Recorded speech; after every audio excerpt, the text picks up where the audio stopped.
In the ruins of Mosul, a teenage ISIS fighter lay dying, and a decorated Navy SEAL stood accused of crossing the line between duty and murder. What followed was one of the most controversial military trials in American history, exposing the thin line between heroism, morality, and war's brutal reality. In 2017, the city of Mosul, Iraq, was a battlefield filled with smoke, fear, and destruction.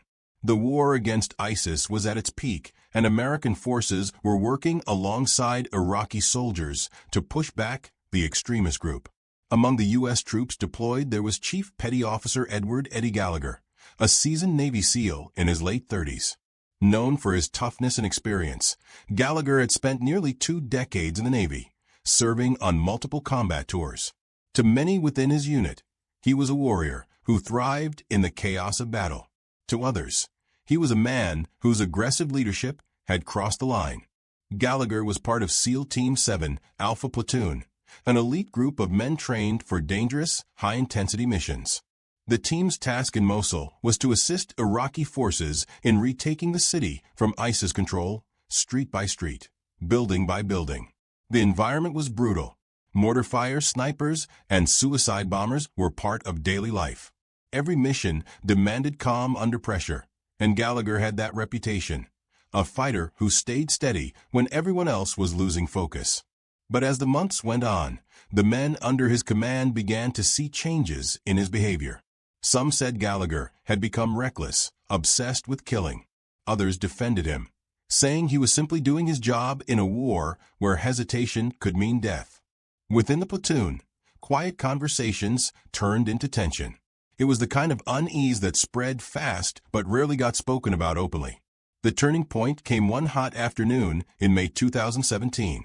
Iraqi forces captured a teenage ISIS fighter, wounded during an airstrike. Reports later described him as no older than 16 or 17. He had shrapnel wounds and was struggling to breathe. The prisoner was handed over to the SEALs for medical treatment.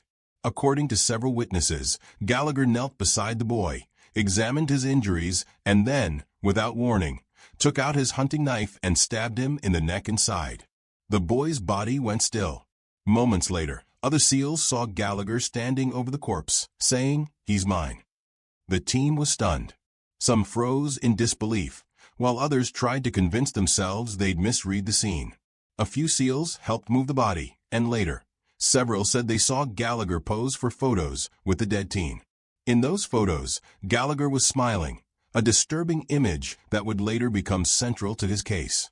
One photo showed him holding the body upright by the hair, while other SEALs stood nearby. Those photos, circulated within the platoon's private chats, would soon reach the military investigators back in the United States. But at that time, in Mosul, no one said anything publicly. Most of the SEALs were exhausted, running on adrenaline, and focused on surviving. The mission continued. Gallagher remained in charge, leading more raids and sniper missions. Some team members quietly expressed discomfort with his actions, while others stayed silent. In the SEAL culture, loyalty and silence were deeply ingrained. Speaking out against a superior could end a career. So, the men followed orders and kept moving. After the deployment ended and the team returned home, the story didn't stay buried. In early 2018, several SEALs from Alpha Platoon decided to report what they had seen. They went through official channels, filing complaints with their chain of command. The allegations were serious: murder, attempted murder, and other acts that violated the laws of war. They claimed Gallagher had not only stabbed the wounded ISIS fighter, but had also fired sniper shots at unarmed civilians, including a young girl and an elderly man. The Navy launched an investigation. Military investigators began interviewing SEALs, reviewing photos, and gathering reports. What they found painted 2 very different pictures. One side described Gallagher as a decorated hero being betrayed by disgruntled subordinates. The other described him as a man who had lost control in combat and committed crimes against the very code he had sworn to uphold. Gallagher's arrest shocked the military community. In September 2018, he was taken into custody while preparing for another deployment. The news spread quickly through the ranks. A decorated Navy SEAL, accused of murdering a prisoner of war, was not something the public heard every day. Gallagher's wife, Andrea, defended him fiercely, launching a public campaign to clear his name. His family said he was being punished for doing his duty in a brutal war. Inside the military, opinions were divided. Some SEALs and veterans rallied behind Gallagher, calling him a scapegoat. They argued that combat decisions made in split seconds should not be judged by people sitting safely at home. Others felt that if the accusations were true, Gallagher's actions had dishonored the uniform. As the investigation deepened, more witnesses came forward. Some members of Alpha Platoon described incidents where Gallagher allegedly bragged about his kills, including shooting at random people from sniper positions. Others described how the atmosphere within the team grew toxic, with younger SEALs afraid to challenge their chief. Gallagher's defense team, led by attorney Timothy Parlator, fought back hard. They claimed the accusations were lies fueled by jealousy and resentment. By late 2018, Gallagher was charged with premeditated murder, attempted murder, obstruction of justice, and posing for photos with a corpse. The prosecution said they had both eyewitness testimony and photographic evidence. The defense said the case was built on inconsistent stories and weak evidence. When Gallagher appeared in court, he looked calm and confident, his military posture unshaken. Supporters filled the courtroom, wearing T-shirts with the words "Free Eddie."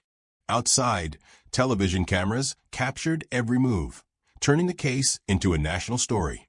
For many Americans, it was hard to reconcile the image of a decorated SEAL with the gruesome details being reported. Gallagher's wife spoke to the media, describing him as a loving husband and father of 3 who had sacrificed everything for his country. She insisted he was innocent and that the real crime was how the Navy was treating one of its own heroes. Meanwhile, the prosecution gathered statements from SEALs who once served under him, men who now had to testify against a leader they once admired. The stage was set for one of the most controversial military trials in recent U.S. history. The charges against Gallagher threatened not only his career, but the public image of the Navy SEALs themselves. For the first time, the brotherhood that prided itself on silence was divided and forced into the open. The trial would reveal not only what happened that day in Mosul, but also the moral conflict faced by soldiers who live and fight in the gray area between duty and conscience. By the time the trial approached in 2019, the world had already taken sides. To some, Gallagher was a war hero unfairly targeted for political reasons. To others, he was proof that even the most elite soldiers were not above the law. The battlefield in Mosul was long gone, but the battle for truth had just begun. When the trial of Chief Petty Officer Edward Eddie Gallagher began in 2019 at Naval Base San Diego, the attention it drew was unlike any other military proceeding in recent years. Reporters filled the courtroom, veterans gathered outside, and television networks followed every twist. The nation was divided. Some saw Gallagher as a scapegoat for the harsh realities of war, while others believed he represented a dangerous disregard for military law. Inside the courtroom, the atmosphere was heavy, tense, and charged with emotion. Every seat was filled with people waiting to hear whether a celebrated Navy SEAL had crossed the line from soldier to criminal. Gallagher walked into court in his dress uniform, standing tall and composed. His wife, Andrea, sat just a few feet away, her expression firm. Around them sat supporters, including veterans, family members, and even some political figures who had spoken publicly in his defense. Gallagher's legal team, led by defense attorney Timothy Parlator, knew they had a long fight ahead. The charges were serious: premeditated murder, attempted murder, obstruction of justice, and posing for photos with a corpse. A conviction on the murder charge alone could mean life in prison. The prosecution, led by Navy Commander Jeff Petersick and Lieutenant Brian John, began laying out their case. They described Gallagher as a once skilled soldier who had lost his moral compass. They said he was obsessed with killing, that he treated human life as expendable, and that his own men had finally decided to speak out after seeing too much. They played recordings of interviews with SEALs who had served with him, their voices quiet but steady as they recounted the events in Mosul. They showed photographs, including the now infamous image of Gallagher posing with the dead ISIS fighter, and told the jury that this was not the behavior of a hero, but of a man who had broken faith with his oath. Witness after witness took the stand. Some of Gallagher's former teammates described the day of the stabbing in disturbing detail. They said the teenage prisoner had been severely wounded, but alive when Iraqi forces brought him in. Several SEALs testified that Gallagher suddenly plunged his knife into the boy's neck, saying afterward that he had got him. Others described how Gallagher later posed for photos with the body, gathering members of the platoon around for what felt more like a trophy shot than a moment of reflection. The prosecution argued that this act and the casual attitude surrounding it showed a deep disrespect for both human life and military code. The testimonies went beyond that single moment. Some SEALs said Gallagher had bragged about killing unarmed civilians. A sniper on the team claimed Gallagher fired his rifle at random targets, including a young girl walking with a group of civilians and an elderly man carrying a water jug. These claims painted a grim picture of a soldier who had blurred the line between combat and cruelty. But not all witnesses agreed. Others described Gallagher as a tough leader under impossible circumstances, a man whose aggressive tactics were necessary in the chaos of Mosul. The contradictions in the testimonies made the case even harder to untangle. The defense pushed back with equal force. Parlator told the jury that Gallagher was the victim of a mutiny, a plot by disloyal subordinates who couldn't handle the pressure of war. He said the younger SEALs resented Gallagher's leadership style and wanted to remove him from command.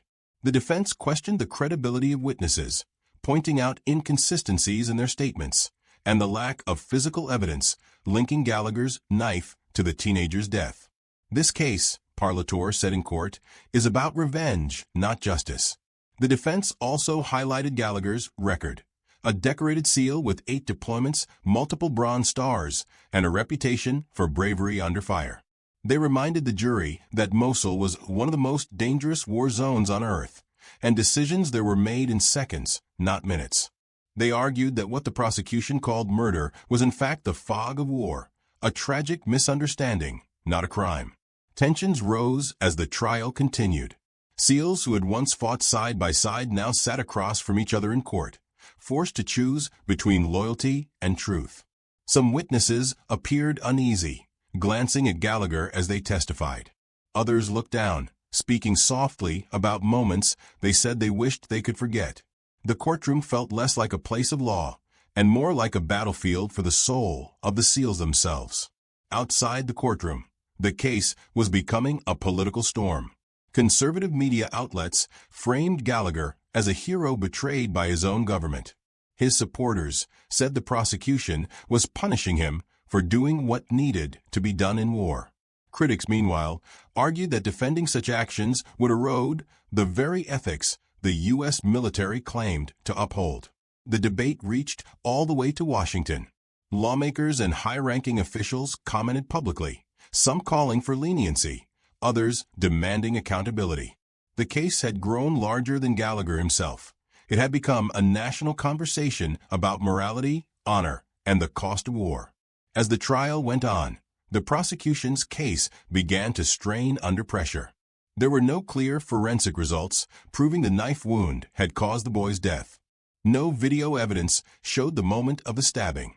The most damning details came only from the words of Gallagher's fellow SEALs, and some of those accounts began to shift during cross-examination.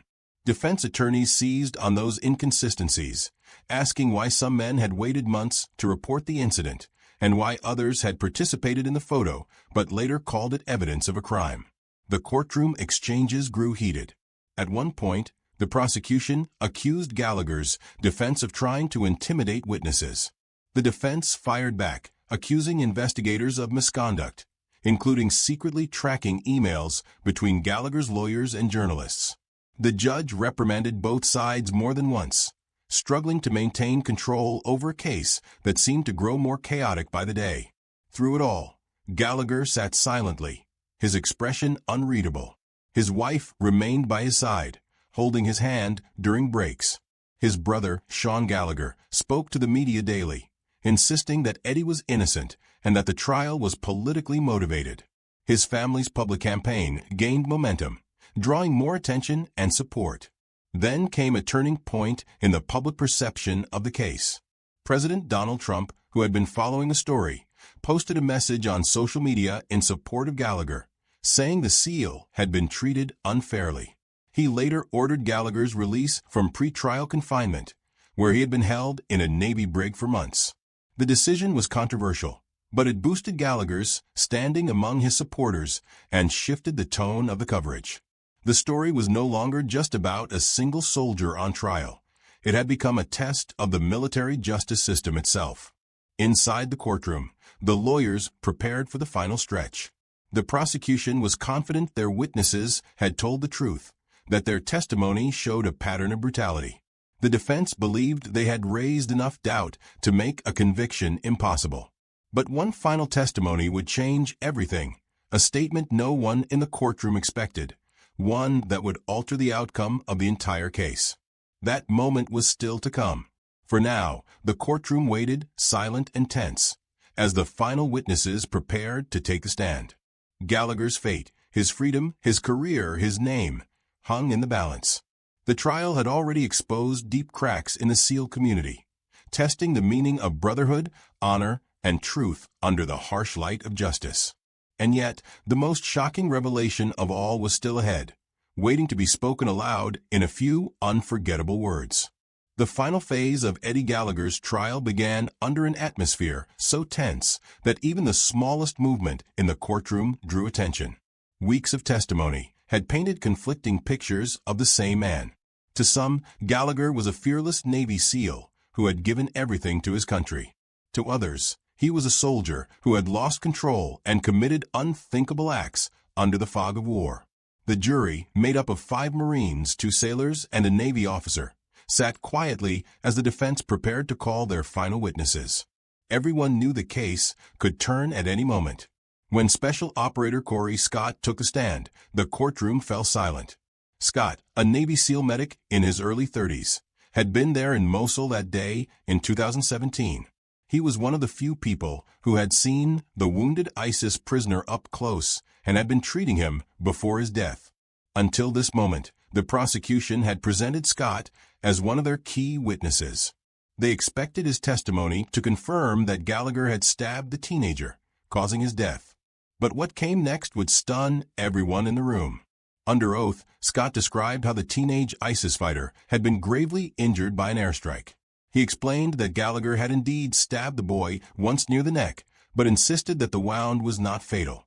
Then, Scott paused, his voice calm but steady, and revealed something no one expected. He said that after Gallagher's stab, he himself had placed his thumb over the boy's breathing tube, cutting off his air. "I suffocated him," Scott said. "It was a mercy killing." Gasps filled the courtroom. The prosecution team looked stunned. The judge leaned forward.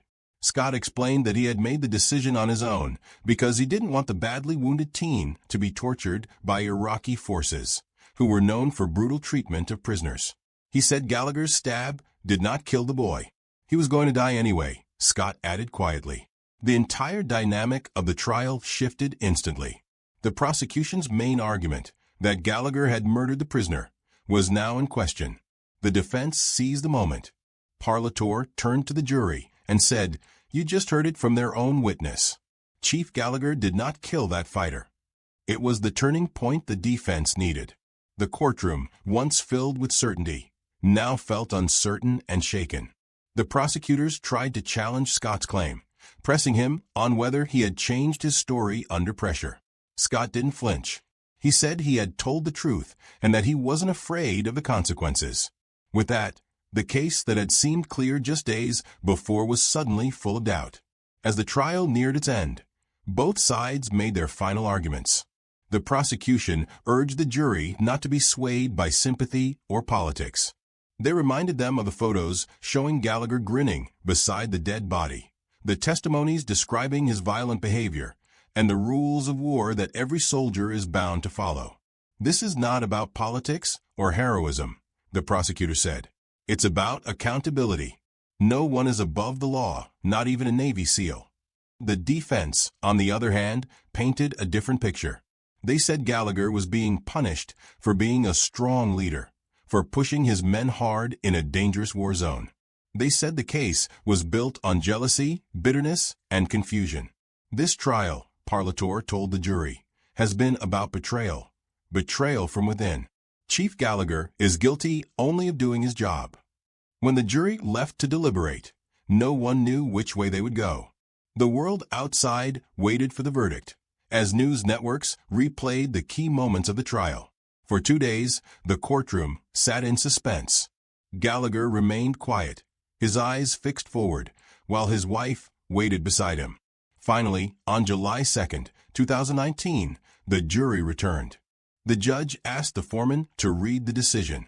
Gallagher was found not guilty on all major charges, including premeditated murder and attempted murder. The only conviction was for posing for photos with the dead body, a violation of military conduct, but not a crime that would send him to prison. As the verdict was read, Andrea Gallagher burst into tears and hugged her husband. Supporters in the courtroom exhaled, some clapping quietly despite the judge's warning to remain silent. The sentencing came soon after. For the photo charge, Gallagher was demoted 1 rank, from Chief Petty Officer to Petty Officer First Class. He was released immediately, having already served months in confinement awaiting trial. His family walked out of the courtroom together, holding hands. Gallagher smiled slightly, but said little. Outside, cameras surrounded them as reporters shouted questions. His wife spoke first, thanking supporters and calling the verdict a victory for truth. Gallagher simply said, "It's been a long fight. I'm glad it's over." But even after the verdict, the controversy didn't end. The U.S. military community was divided. Some SEALs privately expressed anger, saying the verdict sent the wrong message, that elite soldiers could get away with crossing the line. Others celebrated it as justice, arguing that no one who hadn't been in combat could understand what it was like. The public debate spilled into politics once again. In November 2019, President Donald Trump intervened, using his authority to restore Gallagher's rank and pay. He called Gallagher a hero who had been treated unfairly by the military justice system. The move drew heavy criticism from Pentagon officials and senior Navy leaders, who believed it undermined discipline. The Navy tried to hold a review board to determine whether Gallagher should remain a SEAL, but Trump ordered that process to stop. The issue reached the highest levels of government, with the Secretary of the Navy eventually forced to resign after clashing with the White House over the case. Gallagher retired from the Navy soon after. He moved with his family to Florida, started speaking publicly about his experience, and wrote a book defending his actions and criticizing the military command structure. In interviews, he said the accusations had been lies spread by men who couldn't handle war. He described the case as a political weapon used against him and said he wanted to put the past behind him. Still, for many who served with him, the story remained unresolved. Some members of SEAL Team 7 refused to talk about it publicly, saying the case had torn the team apart. What once was a brotherhood had been broken by distrust and resentment. Those who testified said they had done what they believed was right, even if it meant turning against one of their own. The case of Eddie Gallagher became more than a courtroom drama. It became a reflection of the moral gray zones that exist in modern warfare. The battlefield in Mosul was a place where death and survival blurred together, and soldiers faced decisions that could never be fully understood by those far from the front lines. The trial forced America to confront uncomfortable questions about the cost of war, the limits of loyalty, and whether justice looks different in combat. Gallagher's story did not end with his acquittal. It lived on in documentaries, news reports, and heated debates about ethics in the military. To this day, it divides opinions. Some see him as a war fighter who was unjustly accused for doing his job. Others see him as a symbol of what happens when power and accountability collide. The teenager who died in Mosul remains unnamed in official reports, remembered only as a wounded prisoner caught in the crossfire of two worlds, a young man whose death would echo across courtrooms, newsrooms, and living rooms thousands of miles away. His story, like Gallagher's, became part of the larger truth about war. that even heroes can stand accused, that justice in combat is never simple, and that sometimes the hardest battles are fought not on the battlefield, but within the hearts of those who return from it. It began on a quiet summer night at the Santa Monica Pier.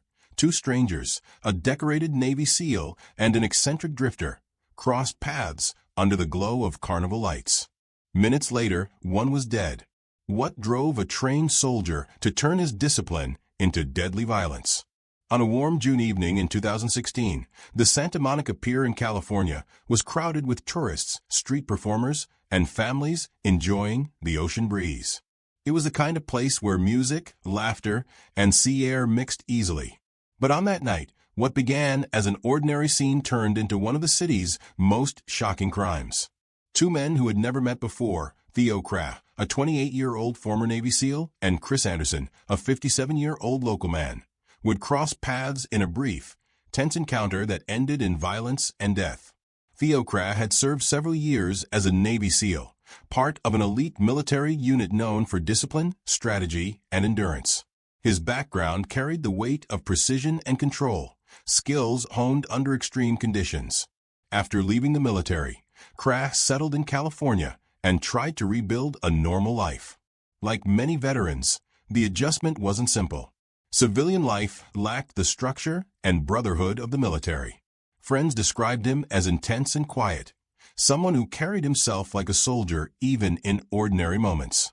No one who knew him imagined he could be capable of murder. That Sunday evening, June 12, 2016, the pier was filled with its usual mix of performers, vendors, and passers-by. Among them was Chris Anderson, a familiar figure around the area. Anderson was known to locals as eccentric but harmless. He was thin, often wore simple clothes, and carried a few personal belongings in a bag. People said he was talkative, sometimes odd, but never threatening. To many, he was just another recognizable face near the pier, a man who lived life his own way. At some point that night, Kraft and Anderson crossed paths near the Santa Monica Pier. What began as a short exchange quickly turned into a heated verbal confrontation. Witnesses described hearing raised voices but couldn't make out every word. Some said Anderson may have made a comment that irritated Kraft. Others believed it was a misunderstanding that escalated too quickly. No one saw the argument last long, but those few moments set the stage for what followed. When the argument ended, Anderson walked away, heading toward Colorado Avenue, leaving the noise and crowd behind. Most people assumed that was the end of it, but Kraft didn't let it go. He began following Anderson at a distance. That single choice, to follow rather than walk away, became the turning point of the story. The act of following showed intent, a decision driven by anger or pride that overpowered logic. As Anderson continued down the quieter streets, unaware or perhaps unconcerned, Kraft closed the distance. Surveillance footage from nearby businesses later confirmed that he trailed Anderson for several blocks. The two were last seen near a parking structure off Colorado Avenue. Moments later, the confrontation turned violent. Kraft attacked Anderson, stabbing him in the head with a sharp object. The injury was severe and instantly life-threatening. Anderson collapsed, bleeding on the pavement. When police and paramedics arrived, Anderson was still alive but unresponsive. He was rushed to a nearby hospital, where he died shortly after from a wound. The news spread quickly across Santa Monica. A man had been killed near one of the city's busiest tourist spots, and witnesses described the attacker as young, fit, and calm, details that didn't fit the typical picture of a random street assault. Detectives from the Santa Monica Police Department began their investigation immediately. They collected surveillance footage from the pier and surrounding streets, interviewed witnesses, and reviewed hours of recordings. Within a day, they had identified their suspect, Theo Kraft. His movements before and after the attack matched the timeline perfectly. He had been seen arguing with Anderson and following him from the pier. When officers arrested Kraft, he appeared composed and quiet, giving little away. During questioning, he gave inconsistent explanations of what happened. He claimed that Anderson had provoked him and that he felt threatened, but there was no evidence to support that. Anderson had no weapon, and witnesses said he never made a physical move toward Kraft. What the detectives saw was a man trained in combat who had used his strength and precision in a deadly way. As the case developed, the story of Kraft's background drew national attention. A former Navy SEAL accused of stabbing an unarmed man in public was a shocking contrast. The media highlighted his military past, painting a picture of a man who once served his country with distinction, but now stood accused of murder. Those who knew him from the Navy struggled to understand what had gone wrong. They spoke of his discipline and professionalism, saying he was always in control. But others wondered if years of military stress and psychological strain had changed him in ways he didn't fully understand. At the same time, people who knew Chris Anderson were heartbroken and angry. To them, he was a harmless figure who wandered the pier, talking to strangers, never looking for trouble. He was a man with a rough life but a gentle spirit. They couldn't grasp why someone as highly trained as Kraft would see him as a threat or feel the need to respond with violence. Detectives worked to piece together the chain of events leading up to the murder. The evidence was straightforward: the confrontation on the pier, Kraft's decision to follow, and the fatal attack that came minutes later. There was no sign of robbery, no personal connection, and no motive beyond anger. It appeared to be a random killing triggered by pride and aggression. The investigation revealed that Kraft's military discipline, once meant to control chaos, had failed him in a single moment. That night, he acted not as a trained soldier, but as an angry man who couldn't step away from an argument. The fatal wound to Anderson's head showed precision, something the prosecution would later argue was no accident, but an intentional act from someone who knew exactly how to deliver a lethal strike. As news of the killing spread, Santa Monica residents were left shaken. The pier, a symbol of leisure and community, now carried a shadow. Tourists still came, but locals remembered the spot differently. The image of the decorated Navy veteran turned killer became a haunting reminder that violence can come from unexpected places. Within days, Kraft was charged with murder. The headlines labeled it the former Navy SEAL murder case, a story that drew attention far beyond California. Questions about mental health, anger, and the struggles veterans face after service filled the discussion. How did a man who once protected others lose control so completely? As the case moved toward trial, the public would learn more about Kraft's state of mind, his explanation, and the chain of events that led to that fatal night. But in those first few days, one thing was clear: a moment of anger had taken a life, and two men, strangers until that night, were now forever bound by tragedy. The calm waves beneath the pier carried on, but for everyone who knew the story, Santa Monica would never feel quite the same again. In the days following the killing, Santa Monica's calm coastal atmosphere felt unsettled. The murder of Chris Anderson had captured local headlines, not only because of its violence, but because of who stood accused: Theo Kraft, a 28-year-old former Navy SEAL with a once admirable record of service. The public couldn't reconcile the image of a disciplined soldier with the brutality of the act. People who visited the pier regularly couldn't stop talking about it. Tourists pointed toward the area where Anderson had been found, still shocked that something so violent had happened in such a familiar place. Detectives continued their work, reviewing every detail from that night. The evidence was solid. Surveillance cameras had recorded both men on the pier and again as they walked toward Colorado Avenue. Witnesses described hearing them argue, then watching Kraft follow Anderson into a less crowded area. One witness recalled hearing a loud struggle and seeing Kraft flee the scene afterward. For investigators, the pattern was clear. The killing wasn't random, and it wasn't an accident. Kraft had made a deliberate choice to pursue Anderson, and that choice ended in murder. When police questioned Kraft after his arrest, his story shifted several times. He said Anderson had insulted him and threatened him, but witnesses couldn't confirm that. There was no evidence Anderson ever attacked or even approached Kraft aggressively. Detectives noted that Kraft didn't show much emotion during the interrogation. Calm, detached, almost mechanical. His military training was obvious in his composure, but it only made the situation seem more chilling. Officers wondered how someone so controlled could also commit such a calculated act of violence. As the investigation unfolded, more of Crass' background came to light. He had enlisted in the Navy young, eager to challenge himself and serve.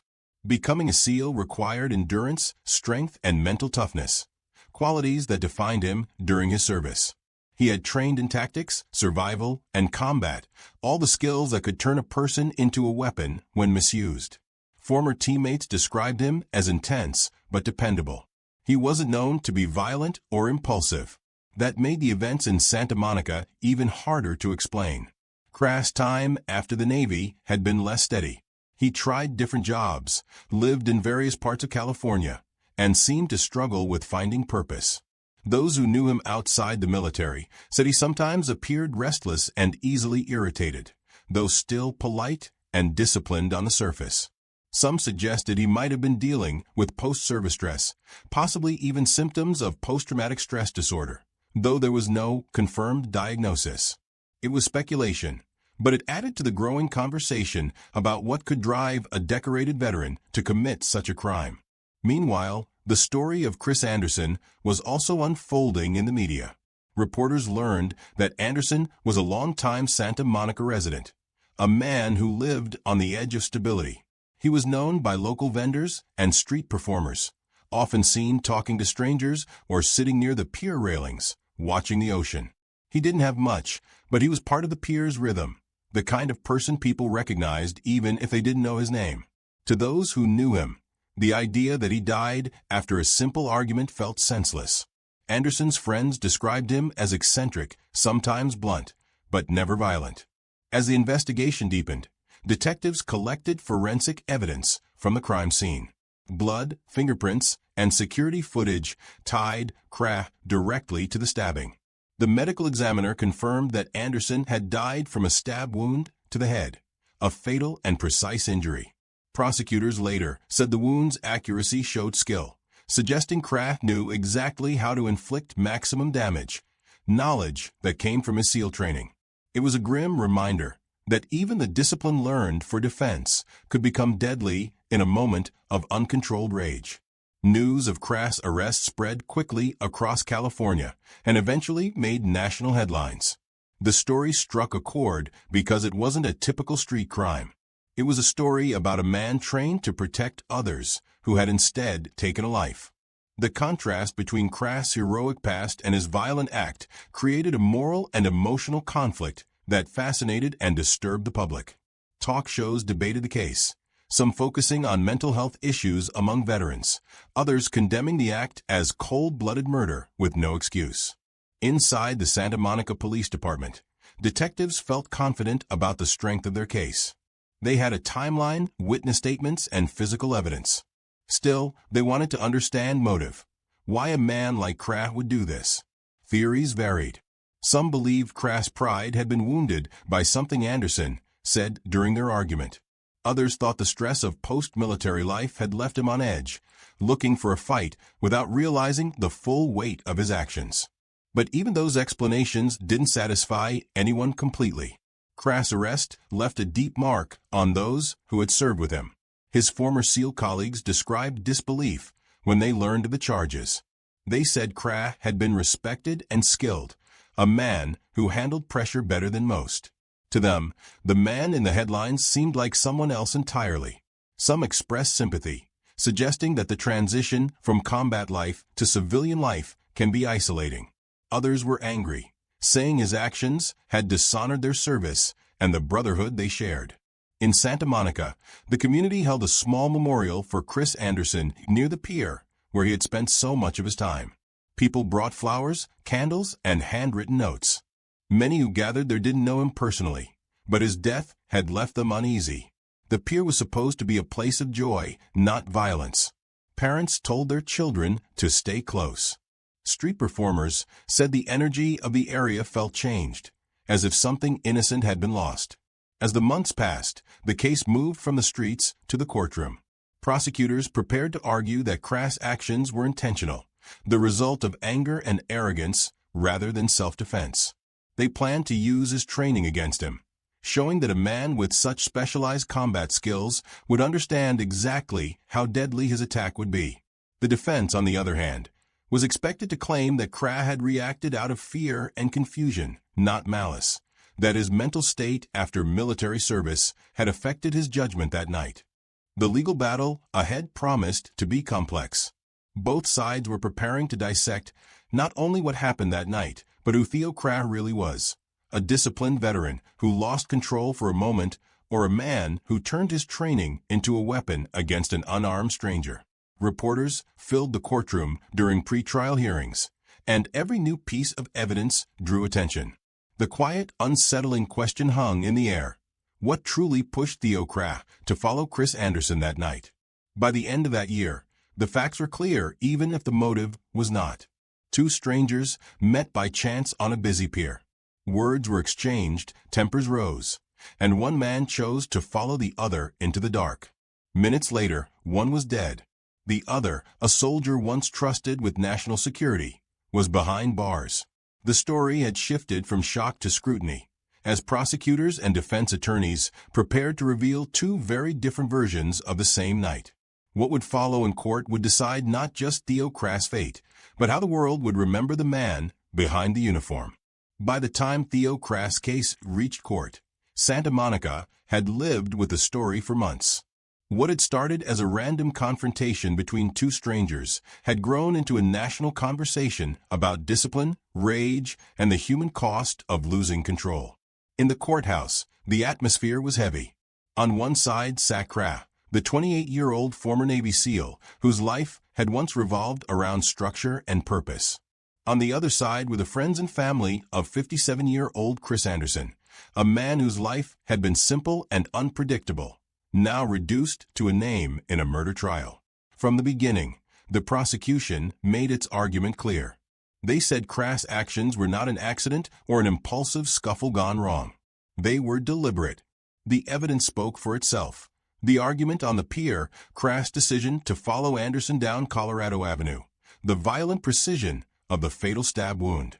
Prosecutors described it as an act of controlled anger, not the loss of temper, but a conscious choice to harm.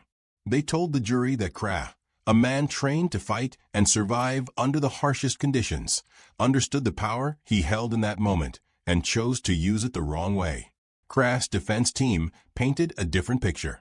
They did not deny the killing, but argued about intent. They claimed the incident was a tragic overreaction, not murder. The defense told the court that Krah's years in the military had left deep emotional scars. They said he suffered from trauma and anxiety after leaving the Navy, and that night on the pier, he felt cornered and threatened by Anderson's behavior. In their version, Krah reacted in confusion, not cold-blooded violence. His lawyers spoke softly when they mentioned his service record, hoping to remind the jury that this was not a hardened criminal, but a man who had once risked his life for his country. The trial revealed many sides of Krah.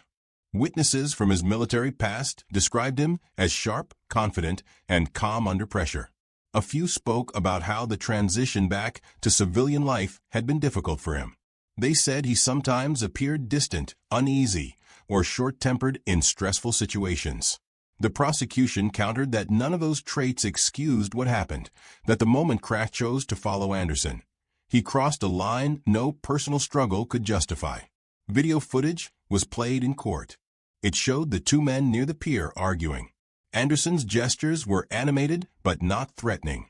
Krah's body language was rigid, his movements deliberate. The next clips showed Anderson walking away, then Krah following at a steady pace. There was no visible hesitation. Prosecutors used that sequence to show intent, that Krah had time to walk away but didn't. He made a decision to continue the confrontation. For Chris Anderson's family, sitting in court was painful. They listened quietly as the details of his final moments were retold over and over. Friends described Anderson as quirky but kind, a man who sometimes talked too much but meant no harm. They said he didn't deserve the anger he met that night.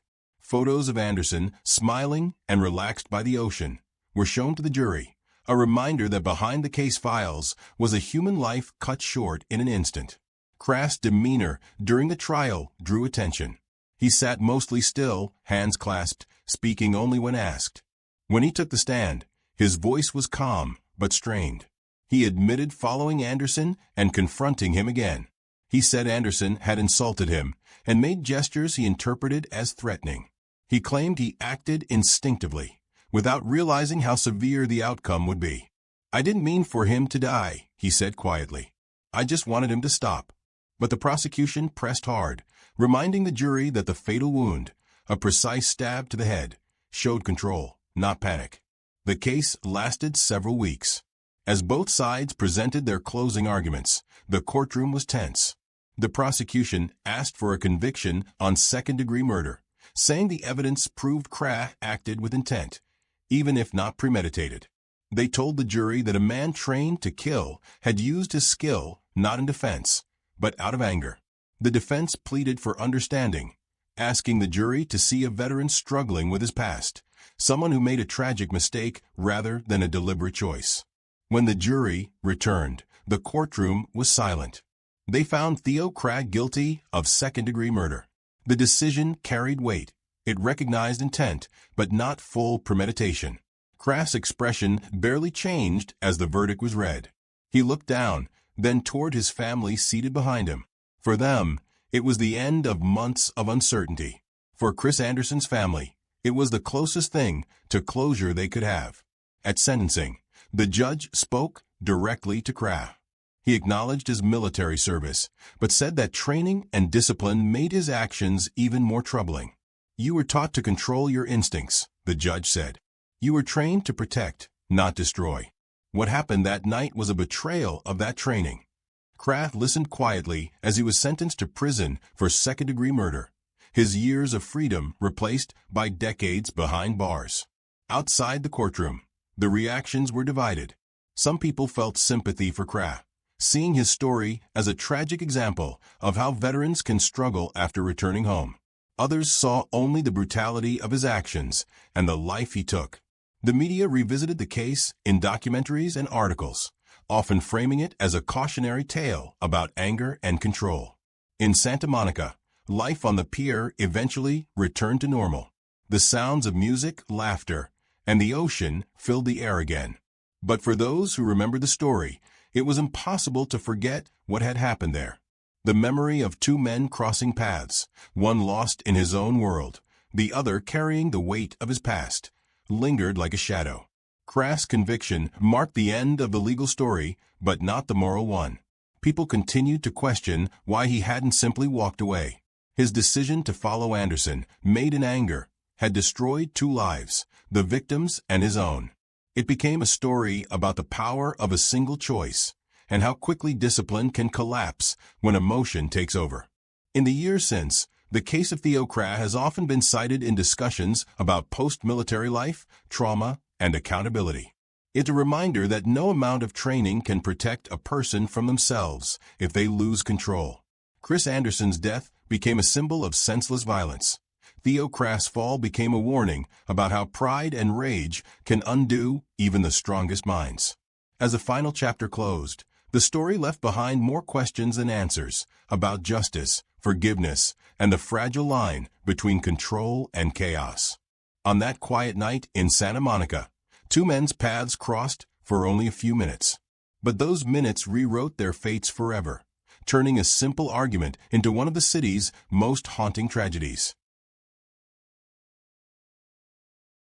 In 2017, deep inside a U.S. Embassy compound in Bamako, Mali, a Green Beret was found dead.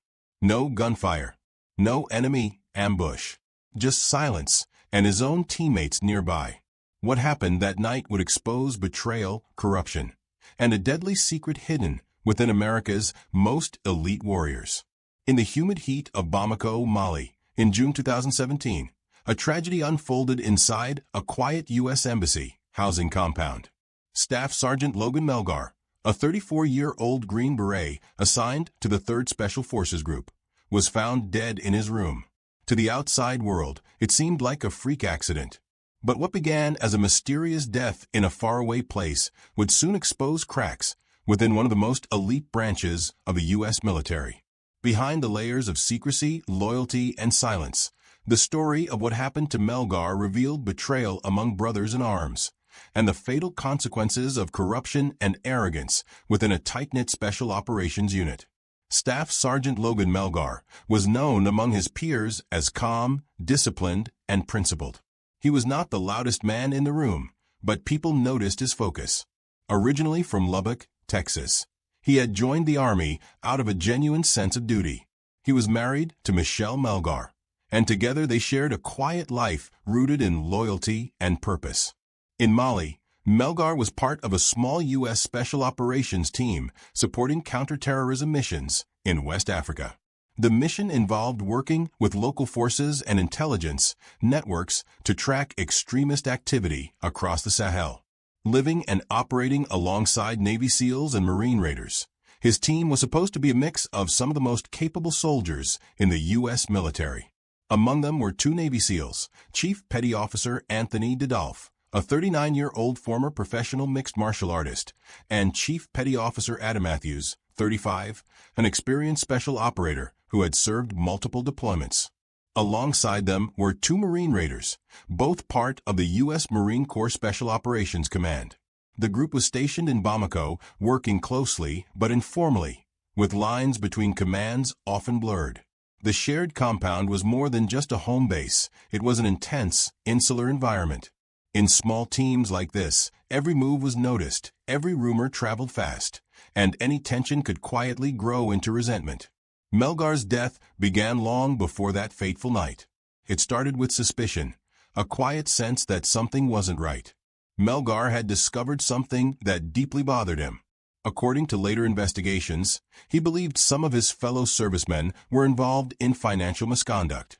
The issue centered on a fund intended for paying local informants, money that was supposed to help gather intelligence in the fight against terrorism.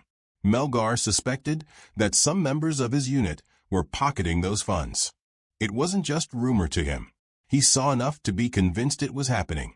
Those who knew Melgar said he was the kind of man who wouldn't look the other way. He valued integrity above popularity, even if it meant standing alone. In the world of special operations, where loyalty is everything, confronting teammates was a bold move. But Melgar wasn't afraid to speak up. When he raised concerns, it created a rift. His quiet disapproval, combined with his refusal to join the alleged scheme, made him a problem for the others, someone who could expose them. The tension between Melgar and the SEALs grew. Didolph, confident and physical, was used to being in control.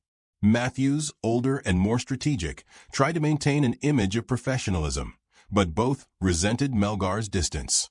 To them, his moral stance looked like arrogance. In truth, Melgar had simply drawn a line. He wasn't going to be part of something wrong. In the weeks leading up to his death, Melgar told his wife that he had problems with the SEALs, and that he didn't trust them. He also mentioned to another teammate that he had discovered misconduct and intended to report it. His words, it seemed, sealed his fate. By early June 2017, the atmosphere in the house was strained. The SEALs were social, often drinking and partying. Melgar wasn't. He preferred to train, keep to himself, and focus on the mission. He was disciplined to the point of being predictable, and that predictability made him vulnerable. The night of June 4, 2017, started quietly. It was around 5 a.m. when Melgar's neighbors heard sudden noises, a struggle, thuds against a wall, muffled voices. Later, investigators pieced together what happened. Didolph and Matthews, along with the 2 Marine Raiders, had decided to teach Melgar a lesson. They claimed it was supposed to be a prank, a way to discipline him for acting superior or for refusing to cooperate with them. But the reality behind that prank was darker. They planned it. The 4 men gathered beforehand, talked it through, and agreed to break into Melgar's room. The idea, they later said, was to subdue him, tie him up, and humiliate him. They brought duct tape. They brought restraints. It was supposed to be quick, maybe even funny in their minds. But things went wrong almost immediately. As Melgar slept, Didolph and Matthews entered his room. The 2 Marines waited outside to keep watch. When Melgar woke up and realized what was happening, he fought back. He was strong and trained, and the struggle was intense. Didolph, with his mixed martial arts background, used a chokehold to restrain him. The others tried to hold Melgar down while they taped his wrists, but Dodolphe held the choke too long. Within moments, Melgar stopped moving. The men noticed his body go limp. Panic set in. Matthews checked for a pulse. Nothing. They cut the tape, tried to revive him, and attempted CPR. But Melgar didn't wake up. In desperation, they carried him to a nearby medical clinic at the embassy. He was pronounced dead soon after arrival. At first, the story they told was simple: an accident during a roughhouse. They claimed it was horseplay gone wrong, that they had been drinking and things got out of hand. But something didn't fit. Melgar didn't drink, and those who knew him said he wouldn't have willingly joined in that kind of behavior. When the autopsy report came back, it confirmed asphyxiation, death by lack of oxygen. There were no signs of a fight beyond the choking injuries. The medical findings pointed directly to a deliberate restraint. For weeks, the SEALs and Marines stuck to their version of events. But in the shadows, the investigation was already growing. The Naval Criminal Investigative Service, NCIS, began digging deeper, uncovering inconsistencies in their accounts and evidence suggesting they had tried to cover up what happened. They had even cleaned the scene before authorities arrived. In the days that followed, the compound grew quiet. Everyone who lived there knew something terrible had happened, but no one spoke openly about it. The U.S. Embassy staff and fellow soldiers were told little. Rumors spread, each one darker than the last. The story of a prank gone wrong didn't sit right, and those who had known Melgar personally couldn't accept that explanation. As investigators began to piece together the truth, the gap between the official story and reality widened. The small group of men once bound by mission and loyalty had crossed a line, and now they were bound by silence. The case of Staff Sergeant Logan Melgar wasn't just about a death in Mali. It was about what happens when the values of honor and brotherhood collapse from within. Behind the image of elite soldiers serving their country, there were secrets, lies, and a deadly abuse of power. The truth was starting to surface, and when it did, it would shake the special operations community to its core. The investigation would stretch over years, unraveling layer by layer. What had started as a supposed prank would soon be exposed as a conspiracy. But at that moment, in June 2017, one thing was certain: Logan Melgar was gone, and those responsible were doing everything they could to hide the truth. In the days following Staff Sergeant Logan Melgar's death, the air inside the U.S. Embassy compound in Bamako turned heavy with unease. The small, close-knit circle of Special Operations members tried to carry on as if nothing had happened, but whispers began to spread. A Green Beret was dead, and the explanation didn't make sense. Melgar was young, fit, and sober. He wasn't reckless, and he certainly wasn't the kind to die from a night of so-called horseplay. To those who knew him, the official story felt rehearsed and deeply wrong. Almost immediately, the case raised red flags. The initial report sent to the chain of command claimed that Melgar had been drinking and wrestling with fellow teammates when he suddenly stopped breathing. But that narrative collapsed within days. Melgar's toxicology report showed no alcohol or drugs in his system. Investigators realized they were dealing with something much darker. The incident wasn't a tragic accident. It was the result of deliberate actions taken by men who should have known better. Behind the scenes, the Naval Criminal Investigative Service, NCIS, launched a formal inquiry. The secrecy around the case was intense. The Pentagon wanted to keep details from leaking while they gathered evidence. But word had already started to circulate among military circles. A Green Beret had died under suspicious circumstances, and 2 Navy SEALs were involved. It was an explosive combination. These were not ordinary service members. They were part of the most elite forces in the world, expected to represent the highest standards of discipline and integrity. The idea that such men could be implicated in a fellow soldier's death was unthinkable. In Bamako, those still stationed there tried to distance themselves from the incident. The SEALs and Marines who were present that night were quietly sent back to the United States. Officially, it was framed as a routine reassignment. Unofficially, Everyone knew it was damage control. The military wanted them far from the scene until investigators could question them under controlled circumstances. Back home, NCIS began reconstructing the timeline. They interviewed embassy staff, local security, and every American who had been in the compound.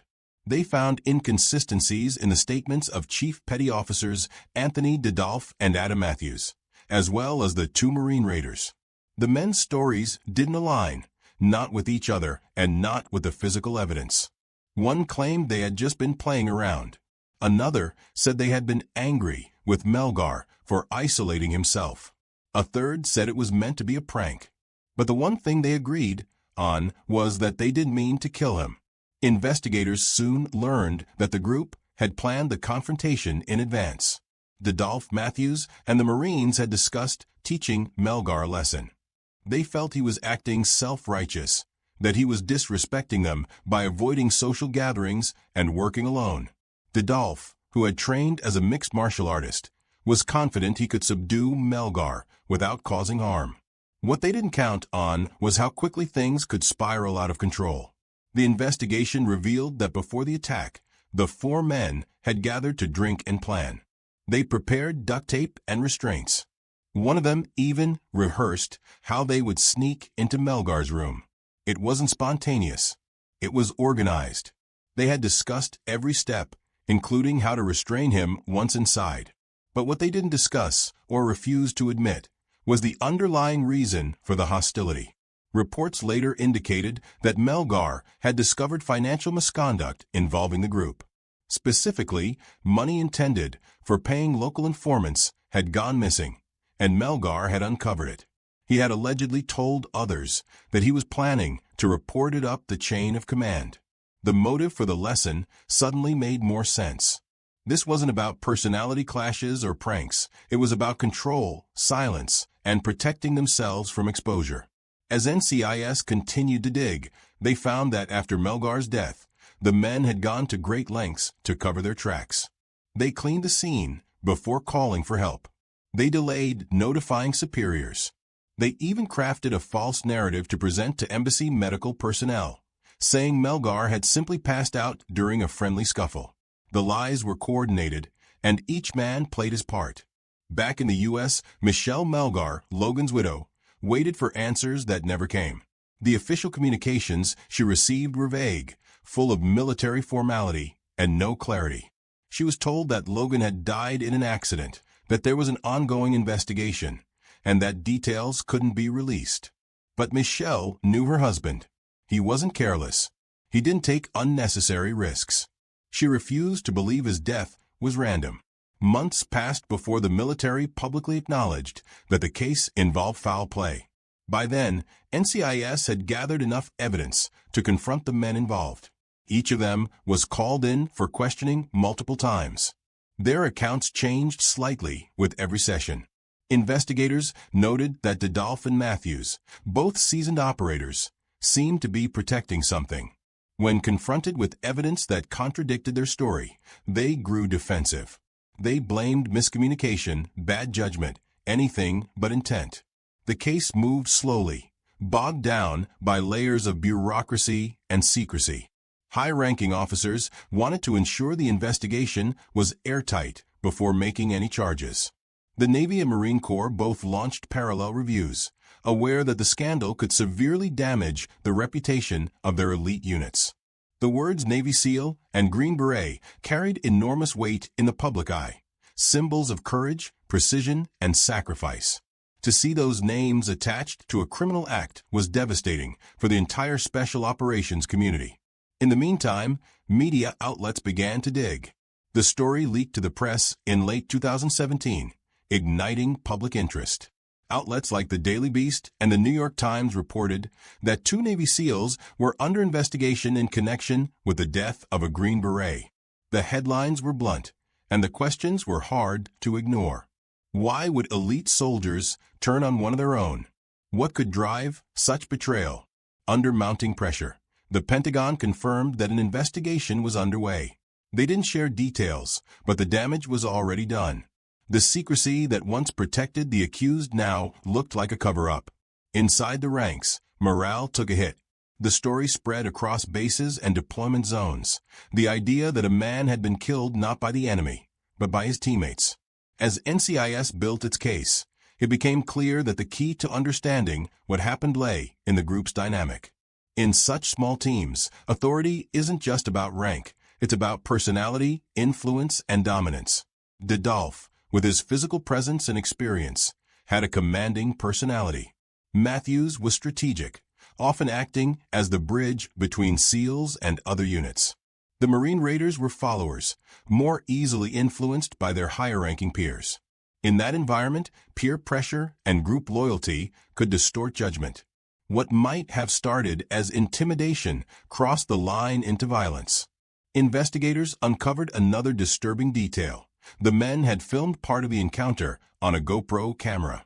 The footage, later deleted, reportedly showed the beginning of the assault before Melgar lost consciousness. The existence of that video, even briefly, reinforced that this was not a momentary lapse in judgment. It was premeditated. It was about humiliation and power. By early 2018, the investigation reached its critical stage. The Navy began preparing formal charges. The list was long and serious. Felony murder, involuntary manslaughter, conspiracy, obstruction of justice, and hazing. Each of the 4 men faced potential life sentences if convicted. For months, the military justice system moved carefully, balancing transparency with the protection of classified operations tied to their mission in Mali. Michel Melgar learned the truth through court documents and news coverage rather than direct military communication. It was a painful process, watching the story of her husband's death unfold piece by piece in public view. She later spoke about Logan's character, describing him as someone who believed deeply in accountability, even when it cost him. That belief, she said, may have led to his death. By the time charges were announced, the once tight-knit group of operators had fractured. Each man now had his own lawyer, his own version of events, and his own fear of what would happen next. The brotherhood they had once claimed to share was gone. Instead, it became a slow unraveling of loyalty, as plea deals and testimonies began to emerge behind closed doors. The story of what happened in that small room in Bamako was no longer a mystery. It was a case study in how arrogance, greed, and misplaced loyalty can destroy everything that elite service members stand for. Yet the question still lingered. Would justice ever truly match the weight of what had been lost? As the military prepared to move the case toward trial, each man's role became clearer, but the consequences were far from over. What had begun as a secret within a handful of soldiers was about to become a public reckoning, one that would expose the darkest side of brotherhood, and ultimately lead to confessions and convictions that would mark the end of their careers and the beginning of accountability. By 2019, the investigation into Staff Sergeant Logan Melgar's death had turned into a full-blown criminal case. What had once been described as an accident was now officially labeled a homicide. For American service members, 2 Navy SEALs and 2 Marine Raiders were facing charges that could end their military careers and send them to prison for decades. The weight of what happened in that small room in Bamako, Mali, was finally catching up to them. The story that began as whispers of a prank gone wrong had been exposed for what it truly was, a fatal act of arrogance and corruption that ended with the loss of an honest man. As the case moved into the military court system, the details became public for the first time. Prosecutors painted a clear picture. Chief Petty Officer Anthony Didolf, Chief Petty Officer Adam Matthews, and 2 Marine Raiders had entered Melgar's bedroom in the early hours of June 4, 2017.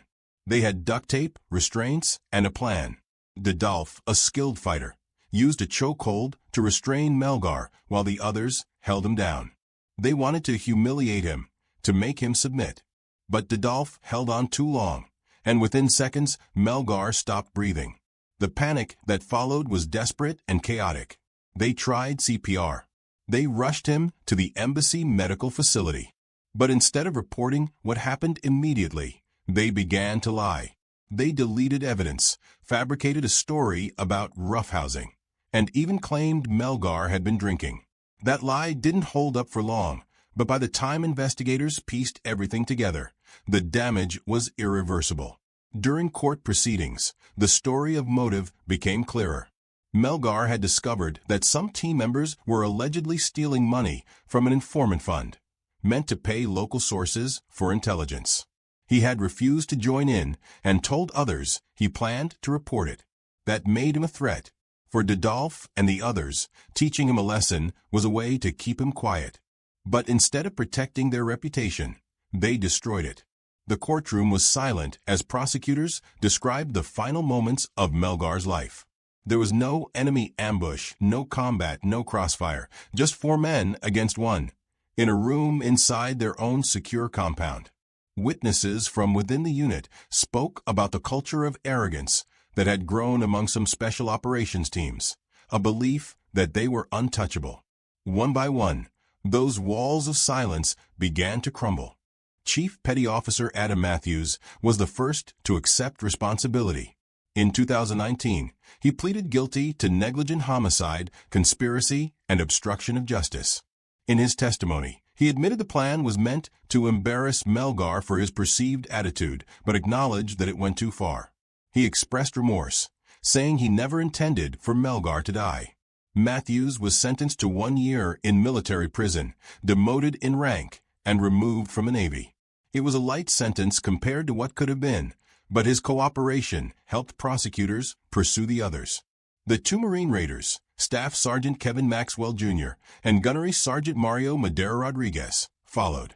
Maxwell pleaded guilty to negligent homicide and obstruction of justice, admitting he had helped plan the assault and later participated in the cover-up. He was sentenced to 4 years in prison. Madera Rodriguez was the only one to go to trial, maintaining that he didn't mean to harm Melgar. In 2021, a military jury found him guilty of involuntary manslaughter, conspiracy, and assault. He received a sentence of 10 years.